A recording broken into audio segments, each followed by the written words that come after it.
You know, landscapers out there, they're always trying to do the right things.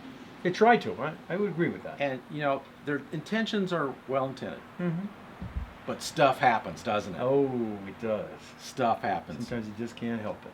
And you know what? Stuff happens right now. This is Head Harvester Bill Arman with the West Coast. And Head Harvester Ed LaFlamme from the East Coast. And stuff does happen.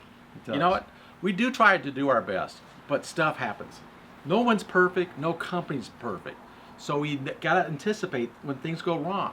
We might break something. We didn't finish on time. We're short on the customer expectations. We said something wrong. I know I would never say something wrong. That's not true. I say things wrong all the time. But no one's perfect, Ed. Right. Neither you or me or anybody out there. Absolutely. Sometimes we just drop the ball. Yep. So what should we be doing? Our people definitely make mistakes, don't they? Yeah. Well, we need to handle it properly, because when it happens, and it does happen, and you know it does, it's happened to you, I'm sure, you need to handle that problem correctly. If you do, you can recover really well. So let me give you some ideas.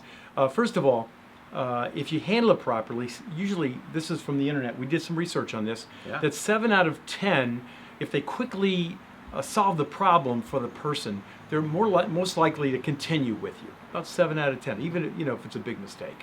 About 95% will continue with you if you solve it right then and there. So if you give your people the authority to solve problems, right then and there, maybe you give them a dollar limit, like some of the big corporations do, like the Ritz-Carlton Hotel. You know, when I took care of the Ritz-Carlton, I went through the orientation program. Yeah. And each employee was given $2,000 worth of credit to solve a customer's problem right there on the spot. Mm-hmm. They very seldom used it.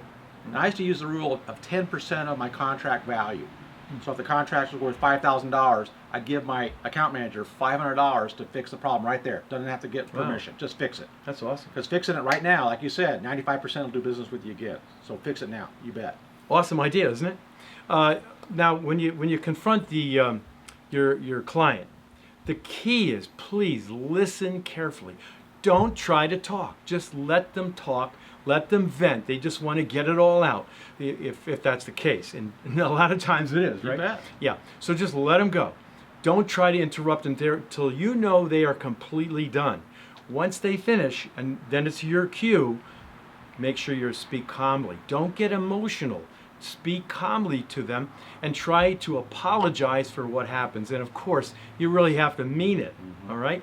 Then empathize. Tell them how you can understand how they feel that way, and you're going to do everything you can to correct the problem. And then, of course, that has to be done quickly. And then, of course, at the very last, apologize again, and then hopefully you'll recover really well. So Bill has some ideas of the things that you shouldn't do.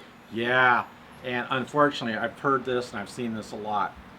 Don't offer excuses. Mm-hmm. I used to start talking and they'd say, well, that sounds like an excuse. My excuse for that was, I'm really trying to offer an explanation, but don't offer excuses.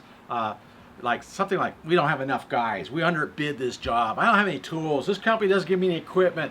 Our equipment's lousy. The guys are lazy. This isn't my job. Why am I even here? Those are the do nots. Those are just samples.